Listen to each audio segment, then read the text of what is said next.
Okay, good afternoon once again. This afternoon, atong ipadayon ang People in the New Testament series.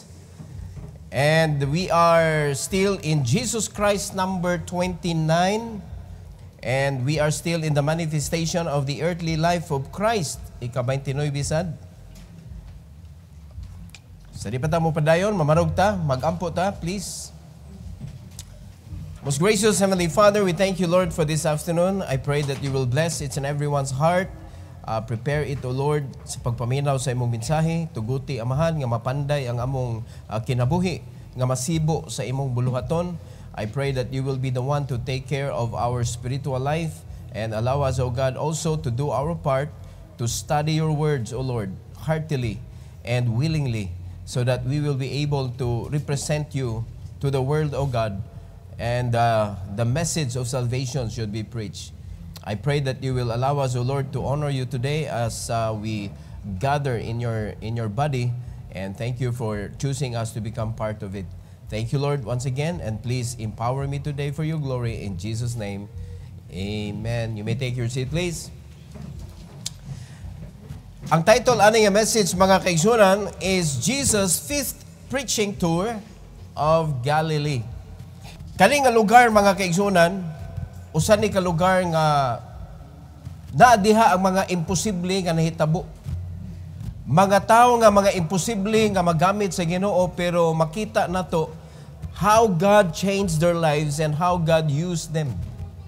Mao ni nakanindot ani. So kita sa ato pod karon nga panahon, ayaw gyud tan-awa ang imong kaugalingon nga maggamit baka kus Ginoo, no? Ay nag-question na ang Ginoo.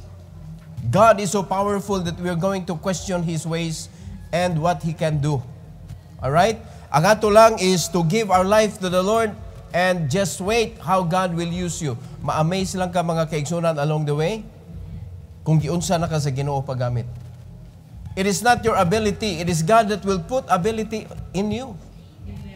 Mahibong na lang ka na mga butangan na buhat nimo nga wa ka kahibaw nga kaya di ay nimo.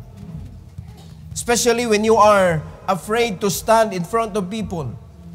Sa dihang gamito na kasi Ginoo, mahibong na lang ka, you have the boldness, you have the wisdom. Unya, you can explain what the Bible says nga before maglibog jud ka, asa naman ni, di ba? Kabantay mo sa pagsugod sa discipleship, daghan kayo na kay fear, mga kaigsunan. Unya, samtang naminaw ka sa nag-disciple nimo, na kay fear ba nga kung ako makaya ba kan anak ko, no? Kanang unya labi nag kusog ka mo cast og question unya sa grasya sa Ginoo na answer sa nag-disciple nimo, miyon ka makaya ba ka ko natubago, no? Kung ako na labayag pangutana ba? Ganong mahadlong magka sa unahan nga ang Ginoo may mo take care nimo. Just take care kanang every step nga gipasubay sa Ginoo nimo and just do your best. Study the Bible. Moabot ra panahon, mga kaigsunan, mahibong na lang sad ka nga nakatubag ka. Because it is the Holy Spirit's job to remind you. And it is the Holy Spirit's job to teach you. So kani mga tao nga atong isgutan diri karon, mga ison, gigamit sa Ginoo not only in teaching, ang ilang mga resources, ila jud gi allow ang Ginoo nga mao'y mo manage sa ilang mga resources. So, this passage highlights the diverse group of followers that Jesus had, including women who played a significant role in supporting His ministry. Na ay mga babae. So karong mga babae, panahon na ni nga magkat-on mo, asa magkudapit mulugan sa buluhaton sa Ginoo. Ready mo, mga babae? So, ato ni paminahon, mga kaigsunan. Number one, unahon na to ang mga lalaki. The 12 disciples are with Jesus. Dili sayop nga napili ni Christ ang 12. Dili sayop. Naagyod sila'y mga significant role sa buluhaton sa Ginoo. Though none of them was being mentioned over and over again. Dili tanan nga 12 gyud, kung inyong mabantayan, dili tanan nga 12 gyud nga kanabitong na nakahimo sila og big things in the work of the Lord. Kaya na may uban nga igora na mention, pero wala ta kakita, mga igsoon, nga kanang gigamit gyud sila tremendously. Tungod na pag-adto dito sa bukid nga gimit sila sa Ginoo, some doubted. Once nga mo doubt ka, dakog tendency mga kaigsunan, nga ang katong mga nag-doubt sa pamaagi sa gisugo ni Christ, di gyud ka mapuslan. Until today, if you're going to doubt God's ways, mo na nga stagnant jud ka. Amen? So, dili sa takaingon nga, waday kay baw ang Ginoo, nga dili to sila, mag-doubt to sila sa Ginoo. Mga kaigsunan, remember, everything that Jesus did sa iyahang earthly ministry is for our learning. So, dili gyud na pwede nga perfect gyud tanan. Ipakita gyud na sa Ginoo nga naagyoy magbantay gyud ta kay ang yawa nakalugar magud kasing-kasing sa tao. Nakuha magud niya ang attention sa tao gud. Mao na nga sa bisan sa gipili ni Christ nga 12 ka buok, naagyoy wa na puslan, naapoy na puslan gyud. Naay kanang murag og sa kwan pa natata gyud ayo og paggamit ba. Amen. Pero ang uban wala ra, naisgutan ra. Pero si Judas, nagyo siya special. Siya ang nahimong collateral damage. Kay siya may naghimo po og desisyon nga maghikog siya. Wa man siya kuandaan nga kanang gi-prophesy na daan ba nga usan ninyo akong pilion, ibaligya ko unya maghikog siya. Betrayal raman ang gisulti ni Christ, pero wala gyud niya gi-prophesy na after na iya kong ibitray, iyang patyon ang iyang kaugalingon. Iya to ni Judas nga desisyon. So mo na nga luoy pod siya sa iyang kinabuhi. Gitpili siya, naapil na unta siya, nagpaabot na lang yun unta siya nga mahitabo nga nakadungog man ta siya sa pagtudlo sa Ginoo. Ang problema tungod sa iyahang emotional damage, nagbitay sa kahoy. Nakonsensya man siya nga nabaligya niya si Christ. No? Yan na lang ito na hinuman ba? Ako yun ito yung giingon sa Ginoo, no? So mahitabo yun eh. Yan na lang itang gisabot ba? Pero human. Ibaw na ka, kanin tao, usahin na yung limit. Ang atong emotion ba, na i-limit na siya ay kanabitang og asarataman nga makaya na to ikip atong kaugalingon. So minaot pa kita, ayaw gyud og sugot nga moabot ka anang punto, pambak ka sa bridge. Kay kung napala to bridge dito sa ilang lugar, usa po na nga mahimong opsyon ni Judas. Unsaon ka ano pag-portray kada tuig sa religion? Nagi mo ambak kada tuig sa bridge. Pasalamat na lang yun ta mga kaigsunan nga naay mga panghitabo sa unang panahon that we could mahimo na itong kapanaminan ba nga atong ma-prepare ang atong kaugalingon o mapalikay na to atong kaugalingon ayaw ning dana kay nasulat na nao. Dili maayo kung mo na atong sundon. So kaning 12 apostles mga kaigsunan nagnunot yun ni Christ in Luke chapter 8 verse number 1. Luke chapter 8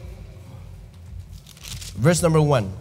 Ato makita, and it came to pass afterward that he went throughout every city and village, preaching and shewing the glad tidings of the kingdom of God, and the 12 were with him.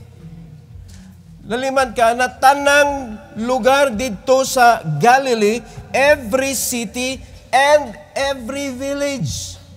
Ang mga apostles nagkuyog jud sa Ginoo. Kanindot ko ang atong kinabuhi, atong gidedicate sa Ginoo mga kaigsunan, that in every place kung diin ta gibutang sa Ginoo, naagyud ta ni kuyog sa Ginoo, because I do believe mga igsoon nga nagpadayon ang attitude ni Christ that in the place where ta gibutang sa Ginoo, kanang tanang barangay diha maadtuan gyud na unta sa simbahan.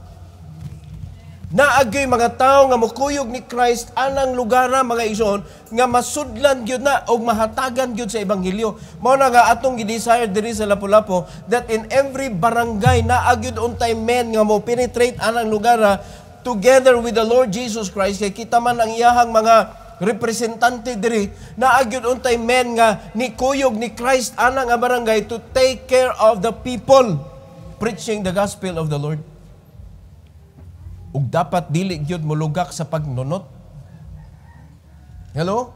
Dapat mo kuyog gyud, dapat mo mangisog gyud ba nga walit na diri sa ebanghelyo. Grabe ang penetration. Kabantay mo sa kanang business nga network marketing.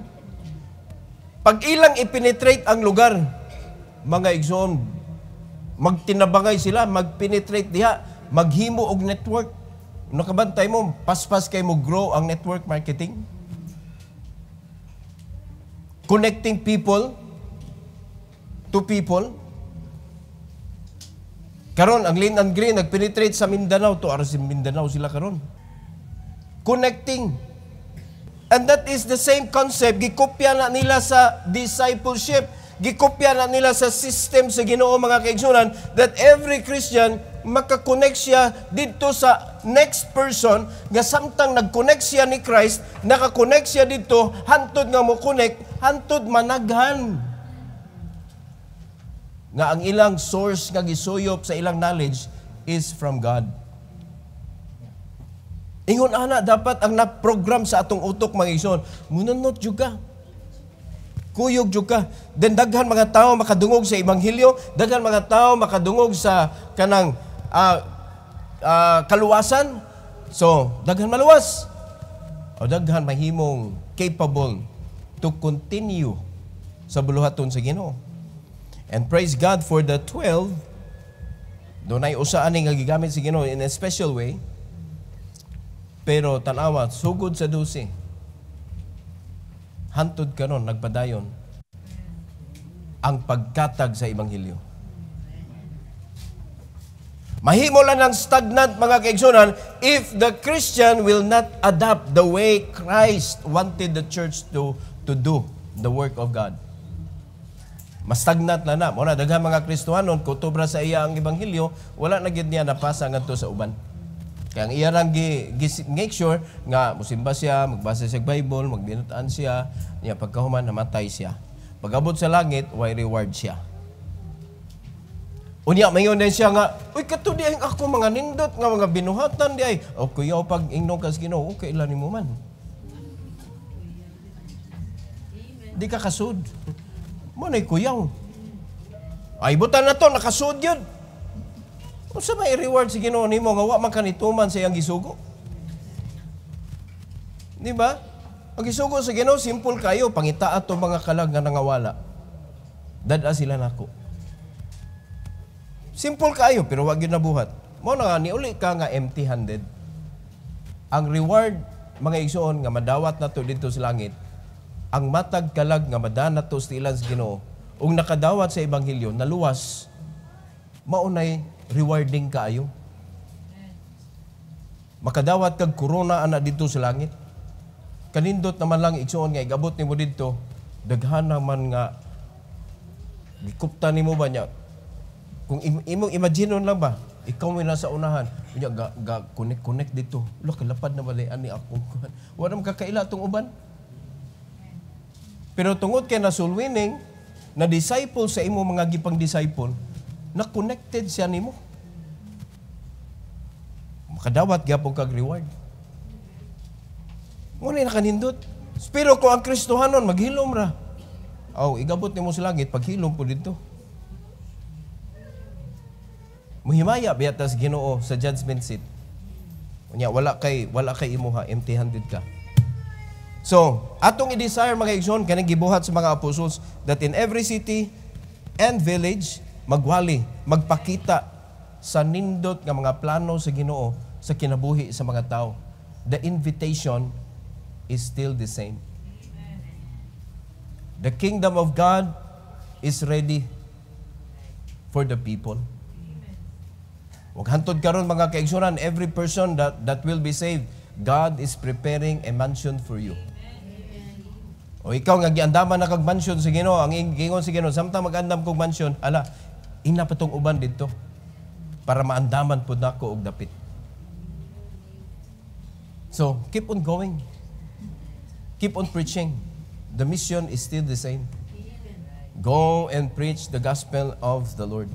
Number 2, mga kaigsunan, number 2. Humanata sa mga lalaki, arita sa mga babae. The women who follow Jesus. Panalangin ni mga babae, oy. Mga guol man yung naong sa mga babae man. Ako utrohon, panalangin ni mga babae, oy. Grabe, sikreto lang ng mga strength sa babae. Ako, kung manilhig ko mga kaigsunan, makaingom sa kusgan, masag ko gamay, pero kaning pagpanilhig ba, musakit akong diri, oh. Kapoy ba? Kisa yung mga laki nga, ganahan kay kamnilhig. Pero ang mga babae, grabe, pasensyoso kayo. Grabe, sikreto kay silang strength ba? Kani mga inahan nga, daghang mga anak, pangutan na, sama ba ang ilahang pag-atiman sa ilang mga anak kaysa ilang mga bana? Mukugos ba siyang tulo ka buok? Napay anak, kita mong lalaki nga drawing, sa drawing lang. Nga ang lalaki mo nagisabit rin, napay gipasan, nya napay gikugos, mabdos pa jud.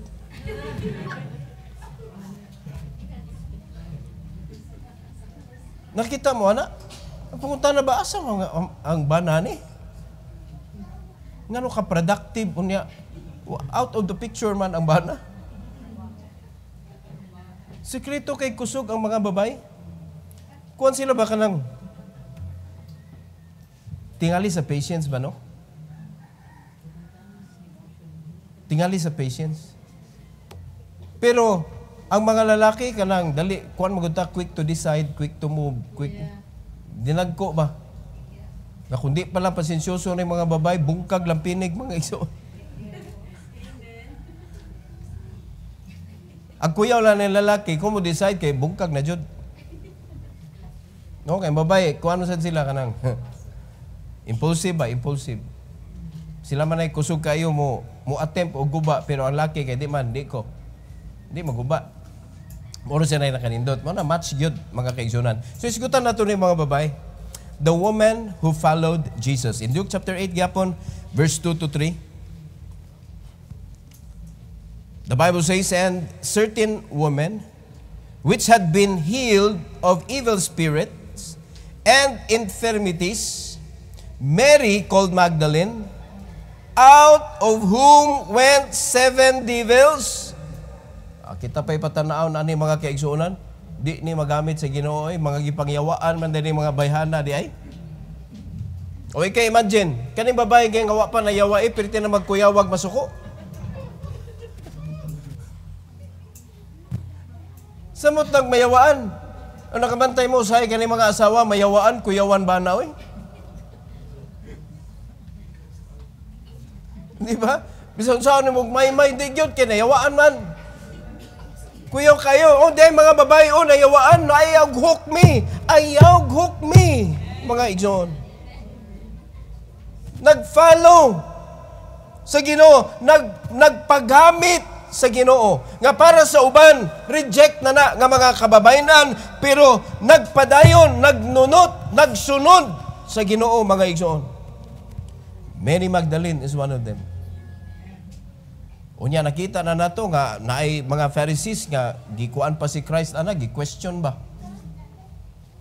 Bahin ni Mary Magdalene. Pero si Mary Magdalene mga igsoon, sincere ang iyang kasing-kasing. In verse number 3, and Joanna, the wife of Chuza, Herod's steward, tanawa ha, naa sa influence mga kaigsunan sa kang Herod, pero naa gihapon diha sa Ginoo. And Susanna, and many others which ministered unto him of their substance. Tanawa na ng mga kababahinan, mga kaigsunan, nga hasta ang ilang substance, ilang gipagamit para sa buluhaton sa Ginoo. Kinsa klase mga babayhana? Sagol-sagol, na mga nayawaan, na under sa kang Herod, mga kaigsunan, nga medyo yawa sad. Grabe mo na si Herod, nanikamot man na nga patio niya si Christ. Kaliwat gyud ni Herod tanan, wa gyud mapili mga kaigsunan. Daghan man na sila, puros gyud gustong mo patay sa Misaya. Unya tuan ni didto. Naay babae nga nisunod ni Christ nga tuwa dito na influence. pero nagpagamit sa Ginoo. Muna, di na ito ma-question mga igsoon ang past. Di na ito ma-question ang kind of life sa usa ka tawo. Kung muhatag siya siyang kinabuhi sa Ginoo, i-allow gyud sa Ginoo nga gamiton siya. Muna, gibawal sa Ginoo sa church na mahimot ang judgmental. Klaro kay naggisulti sa Bible, judge not that ye be not judged. Muna, never mind the past of the person. Ako mag-uul ko mga kaigsunan nga magtanaw nga ang pag-treat nila sa tao ba mag-agad sa past? Dapat dili tayo ngulana. Dapat tanaw na to ang person nga hinugasan, nga pinalit, nga gitagaag mercy sa Ginoo, kinsa ta nga mutanaw sa tao nga ato siyang markahan nga kanisya ingon ani ni sa una. Forget about the past. May paning kalibutan ka na apa sila'y hangyo nga, let's forget about the past.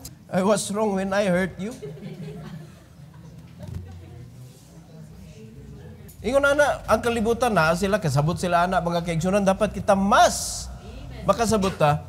Tungod kay girenew na magutas Ginoo, giusab ta, regeneration gyud ang gibuhat sa Ginoo. So kung kinsa ka sa una, sa dihang ni agi ka sa process of salvation, gi-regenerate ka sa Ginoo. Giusab jud ka ba?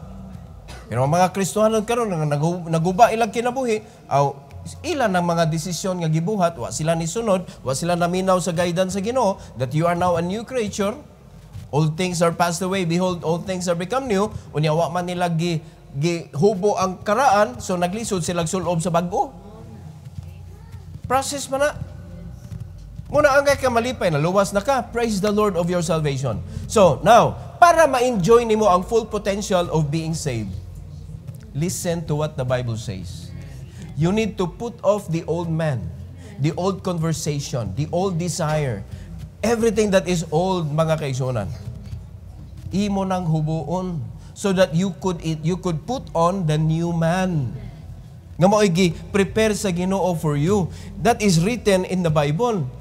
So pag nausab na ang imong kinabuhi, nausab ang imong mga plano, nausab ang imong desire, mausab sa nang imong mga kanang surroundings, mga tao nga muduol nimo, kay di naman na sila ma-attract katong mga old friends nimo, di na sila ma-attract nimo kay nausab man ka. So di na ka maglisod og kanang papahawa, nila pahawa namo kay new person ako. Sila na mismo, di na sila makasabot nimo ba? Nausab naman ni siya. Di ba? Kabantay mo, mga kaigsunan, sinay-hinay, ma-change. Unya, makabantay na ta nga, sayop na ina. Unya, mura na tagmakonsensya ba? Kitang tanan mo, agi yung taan ni, kanang SOS ba? Ay, SUS mag yun na, di ba na SOS? Kanang SUS bitaw? Kanang, kita, usay, ang uban, dugay kayo maka-realize na. Pero may nahinay ba, uy, kasulti na sa guda. Di ba? Sa unang baliwa naman ta.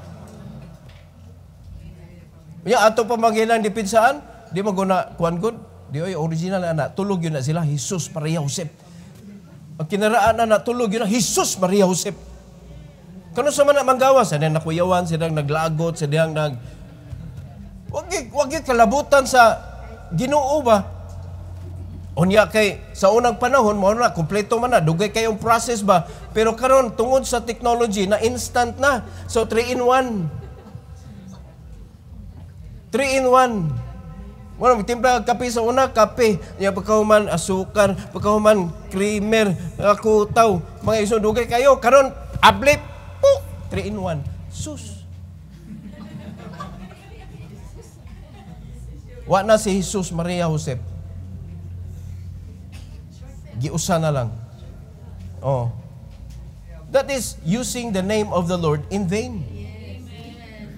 So, makamantay na ka nga naanay changes ba sa imong kinabuhi? Sa inayhinay mausab na, hasta na mga bad attitudes na to, makamantay na, anong nakapanghaway naman sa ko nga representante ra ba ko sa Ginoo? Muna sa inayhinay mausab, ang pagpamakak, mga kaigsunan, gimension man na sa Bible, that is one of the sin nga kanang pagpaila nga ikaw anak ka sa yawa. You are the son of your father, the devil. And the lust of your father you will do. He was a murderer from the beginning and abode not in the truth. Bakakon siya. He is the father of all liars. Tanawa na gud. So, ang pagpamakak, ilhanan sa pagkaanak nato sa yawa. Okay, sa di ka mao mamakak diri. Wala. Tanan ka mao, so napay hangover sa pagkaanak ni mo sa yawa. Pero sa una, sa dihang mamakak ka, lipay kay ka, wag yun ko sakpig yun. Pero sa dihang nahimo na kang anak sa Ginoo, di na kalainan, mao ni kalainan. Sa dihang nakapamakak ka, guilty ka from within. Di ka mahimutang. So kung kamo nakasulti mong bakak, unya, why guilt? Dili sa imo kasing-kasing, uy, you must be saved. Nganong wa may guilt? Nganong na-enjoy pa man ka? Nga nakapamakak ka? Dapat na ay guilt. Muna kasi namakak ka niya, man, wa ka na guilty ba? Hala, panghitag corner diha, mga kaigsunan niya. Ampo, Lord, wa man ko na guilty, nalipay man ko nakapamakak ko, Lord. Naaginay kalainan, mga kaigsunan. Naaginay changes. Ug sa dihang maginahinay na, magkadako na ang changes sa imong kinabuhi, makabantay sa ka, the more God will use you. The more God will entrust you with things, people, relationship. Amen? Muna ka mo, wa pa mo na nga usap, nga magsige na mo pangitag uyab, ambot lang ninyo. Kamuritsing agi sa inyong kinabuhi. Wa pa mo kasabot unsay Christian life, unya pagkuman mangita kag another life. Unyang imo na pangitaan, siyempre, ang ma-attract sa imo ha, dili man ka ng iya sa Ginoo. So, ang ma-attract sa imo ha, ka ng yawa, mga anak sa yawa, mga kaigsunan, mga bakakon, mga palaaway, mga salawayon. Oh. Unyang mo na malambigin sa imo kinabuhi. Kakapoy. Lisod mag-i-adjustment ang puros mga nangalagad sa Ginoo. Kana pang wakasabot, unsa ng pagpangalagad. Kanumdo mo, kanang kuan? Job's wife? Yes. Naliman ka na, nagkahubag-hubag na siya, pero tinagpaita siyang kinabuhi. Unya, ino siya, mauna, inyong pagpangalagad sa Ginoo, curse God and die! Way ayong asawaha, oy. Di ba? Muna, daghan kay mga wife, mga kaigsunan nga, mahimo na to example karon mga babae nga di ninyo sundon. Job's wife, Lot's wife. Lot's wife, mura bag nasayangan sa ilang gibiyaan. Giingna nga ay lingi ug unsa na imong buhian, ug unsa na imong gisurrender, ug unsa na imuhang gitalikdan.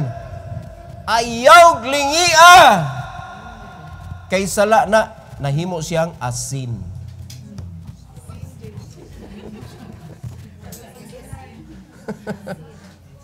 It's asin. Muna ang problema. Di ba? Ligi magyud siya. Nahimo siyang pillar of salt. Kay iyang gi-insult ang Ginoo nga nagsulti, do not look back. Ni-look back man. Nindot kayo na mga babae, mga igsoon, nga tinamay. Kung tanaw na to mga kaigsunan, di yun magamit sa Ginoo kay ang ani di man ni maitkuan. Uy, kung usbo na sa Ginoo, tanawa. Amen. Amen? O karon, ato ni silang subayon, sundo ni nato sila. During the crucifixion of the Lord Jesus Christ, kaya mo kinsay na record sa Bible nga nakitaan? Matthew chapter 27. Tanaw na to ha? Matthew chapter 27. 55 to 56. Tanawag kisay na record mga kaigsunan. In verse number 55 to 56, the Bible says, and many women were there, beholding afar off, which followed Jesus from where? From where? From Galilee, ministering unto Him. Mauni mga babayhana, mga kaisunan, nga samtang gi-crucify si Christ, bisan tuwa na sa cross, about to die. Naa sila nagtanaw, wagid sila ni Biya. In verse number 56, among which was who? Mary Magdalene, and Mary, the mother of James and Joseph, and the mother of Zebedee's children. Naa dito, nagtanaw sila afar off. Si Mary Magdalene, present. And the women from Galilee, nga nagminister ni Christ, mga igsoon. Kaning mga tao nga tinuod nga nangalagad sa Ginoo, mo na mga tao nga di gyud kabiya sa buluhaton sa Ginoo. Kanang tinuod nga naghatag sa ilang kinabuhi ba? So, samtang si Christ napa sa iyang earthly ministry, mga kaigsunan, wala gyud sila nibiya, nangalagad sila sa Ginoo, nagpagamit sila, even the resources, gipagamit nila sa Ginoo, mga igsoon, gigamit sila sa Ginoo, gipanalanginan sila sa Ginoo, sa dihang si Christ naghatag na siya kinabuhi, naaragyapon sila. Amen? But wait, there's more. During the resurrection of the Lord Jesus, sila mahinaan ito. Mary Magdalene was the first person nga gimit ni Christ. Luke chapter 24. Luke chapter 24. Verse 1, unya muluksot ta sa 6 to 11. Di na nato kanang apilon tong pag-istorya sa angel. Verse number 1, now upon the first day of the week, very early in the morning, they came unto the sepulchre, bringing the spices which they had prepared, and certain others with them. Mao gini attitude, mga igsoon, ni Mary, nga magdagyon na siyang pahumot. So dito sila sa sepulchre, patay na ha. Para nila, wala na, patay na ha. Gilubong na, pero wala gihapon na wala ang ilang devotion. Gibuhat gihapon nila ang ilang gibuhat sa dihang buhi pa si Christ. Niadto sila sa lubnganan, nag-prepare sila og pahumot, mga kaigsuonan, spices. Unya sa verse number 6, the Bible says, He is not here. Ingon ang angel. Ngano na amam no diri sa lugar sa patay? He is not here, but is risen. Remember how He spake unto you when He was yet in Galilee. Sa dihang nakadungog ang mga babae, na-recall nila, mga kaigsunan, immediately, na hinumduman nila ang gisulti ni Christ, ang gi-remind sa ilaha sa angel, mga igsoon, in verse number 7, saying, the Son of Man must be delivered into the hands of the sinful men and be crucified, and the third day rise again. Nakahinumdum ang mga babae, tinuod no. And that is why, mga kaigsunan, in verse number 8, and they remembered His words. Whew. So nakampante na sila. Nahitabo na. So sa ilang pagkadungog, mga kaigsunan, they were so excited. So ang ilang gibuhat, nangadto sila sa mga kalalakinan in verse number 9, and returned from the sepulchre and told all these things unto the 11, what naman si Judas, and to all the rest. Namalita din sila, mauni ang sakto nga kanang mga witnesses, dili marites. Tinuod ang ipanabi ba? Di ba? So nangadto din sila. Di ang problema, mga igsoon, compared to the men who follow the Lord. So ilang gisultian in verse number 10, it was Mary Magdalene and Joanna and Mary the mother of James and other women that were with them, which told these things unto the apostles. O karon, di ba ang apostoles, they were with Jesus sad. Wasad sila ni lugak, mga kaigsunan. But look at verse number 11. And their words seemed to them as idle tales, that they believed them not. Laliman ka, anak, mga kaigsunan. They've been with Jesus sa dihang buhi pa. Nagkuyog-kuyog sila, nagwali sila from every villages and every city in Galilee. Nagkuyog-kuyog sila, not only in Galilee. Nagsige sila kuyog-kuyog. They know the message. They know that one day Jesus Christ will give His life and He will be resurrected. Nakaibaw sila, pero sa diyang nadungga nila nga gibalita ni Mary, mga kaigsunan, ug sa mga kababayan, unsa may ilang gisulti? Mura ra siya og idle tales. Unsa gibuhat? And they believed them not. Para nila, unsa man ni mga bayhana ga ilusyonado, man ni mga ilusyonada ni mga bayhana, oy. And no wonder, mga kaigsunan, kaya kani mga babae nga nangalagad si Ginoo, sila magud sige adto dito sa sepulchre. Di ba? So mo lang nga sila, nagunsa ni sila, nagpundok-pundok sila, kaya naabtan man. Mo na nga pagbalita na, para nila, wala idle tales.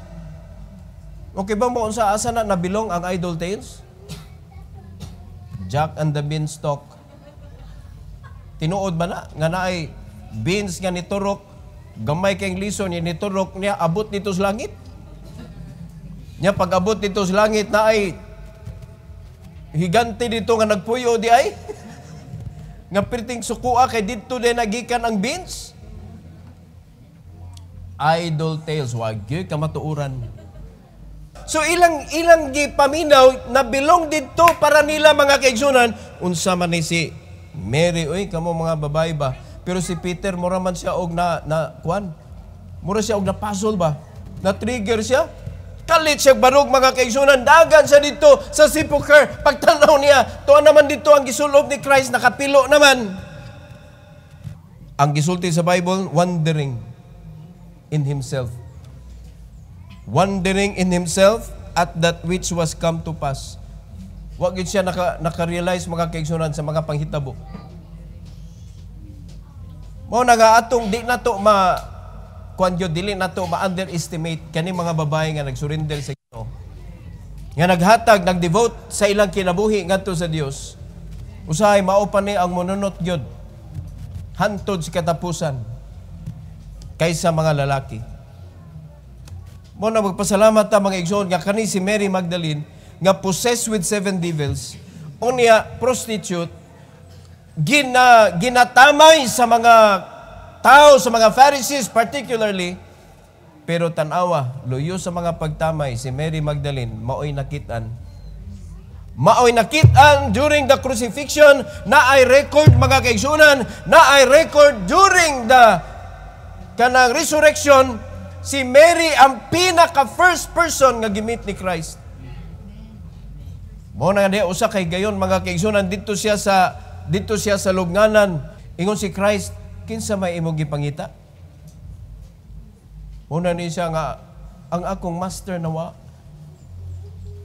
ko kay bawg asa. So ningon din si Christ, Mary, ulaliman ka anak, mga kaigsunan, na-recognize niya ang tingog ni Christ. Paglingi niya, Jesus Christ, lipayan niya, mga kaigsunan. Pagkalipayan niya. So kung imong imaginon, sa kadaghang tao nga nakuyog ni Christ, sa kadaghang tao nga iyang disciple, si Mary ang pinaka-first person nga iyang gipakikitaan. Tanawag unsa kanabitaw kahambol ang kasing-kasing ni Christ. Nga sa diyang wala na siya sa yutanon nga lawas, mga igsoon, ang permerong gipakikitaan niya si Mary Magdalene. Tuinaot pa, mga igsoon, nga kini sa atong pagpadayon sa buluhaton sa Ginoo ba, di ta magdaladala ani atong judgmental spirit. Never think of the past of the person. Ayaw gyud butangi og kolor sa diyang utanaw ka sa tao tungod sa iyang kaagi. Never do that. Kay wa gyud nagibuhat ni Christ. Maunay attitude sa mga Pharisees, maunay attitude sa mga unbelievers, remembering the past. Mao nay makadaot mga igsoon sa padulngan nato isip mga sundalo sa Ginoo. Always think of the future with the Lord. Mo na ayaw jud og tuguti igsoon nga kani atong pagkatawhanon mao ni ang mo padayon sa ato ang kanabitawng padayon sa gisugdan ni Christ kay di kita magamit sa Ginoo. We should understand people. We should be merciful to people. Dapat na atay kuan dili na to kana ikaw di nagyug ka. Usay makaingon man tana, ikaw gahiad jud nimo wa na jud ka, di nagyug ka mausab kung di mag-usab. Pero may pagkatinuod po nang giingon sa kalibutan, habang may hininga, may pag-asa.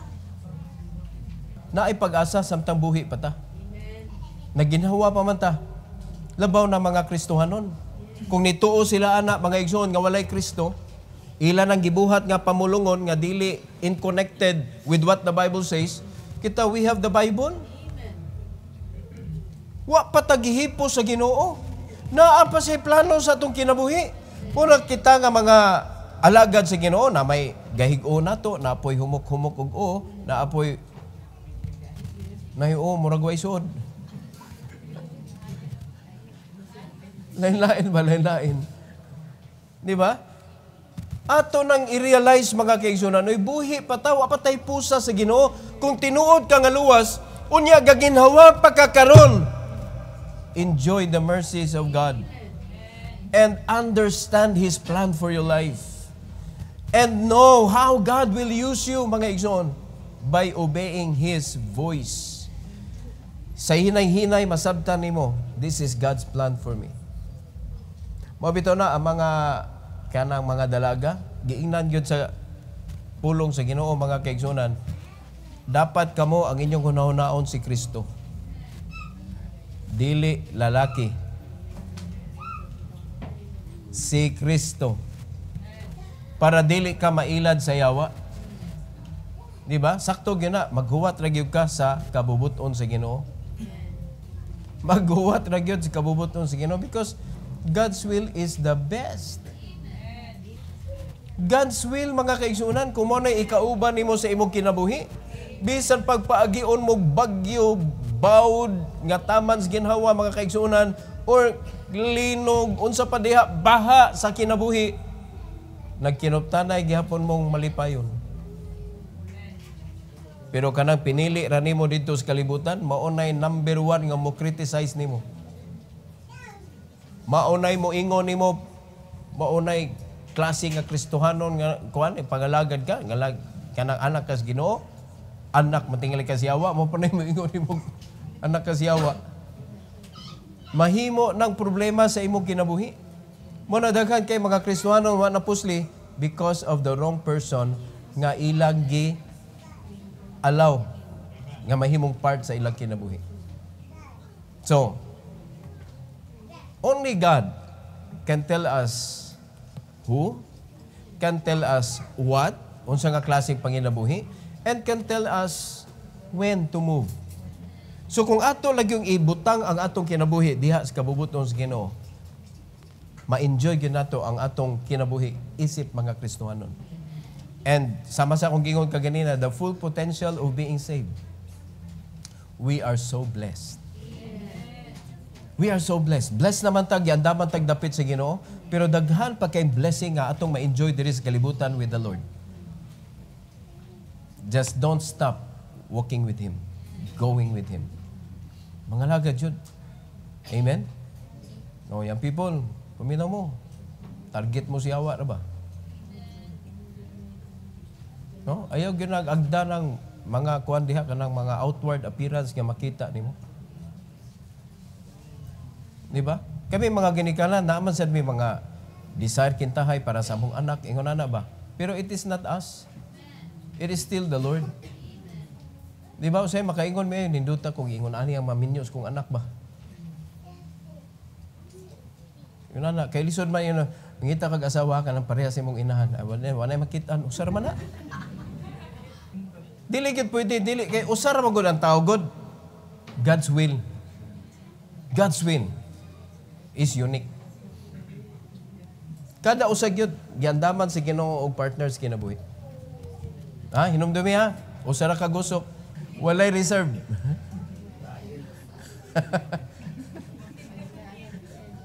Masayop ganin ang gusuka, mura kag sakyanan nga ang ligid gitao, di mao. Gatakingking imong sakyanan, unsa naman ni? Ang ang ligid imong gitao, di mao. Dili mao sukod. Gitakilid, inigliko nimo ngano man lain pa niglinikuan. So pag magsangit-sangit na sa ilawom kay di mao ang size. Nindot kayo ang lesson nga gihatag sa Ginoo karon. Walking with the Lord is the best thing that we can do in our life. Malalaki man ka, mababay man ka. Ato ra gyud tuhuan, what the Bible says, it will happen. Ang sayop lang sa mga apostles, sa diyang nadunggan nila nga nabanhaw na, nakalimot sila nga naa day mabanhaw. Unlike sa mga babay nga sa dihang niingon ang angel mga kaigsunan, nakahinumdum mo sa gitudlo ni Christ sa Galilee, then na-recall nila. Yes! Nahitabo na. Mo nang namalita sila. Ang problema, ang gibalitaan, wa ni tuo.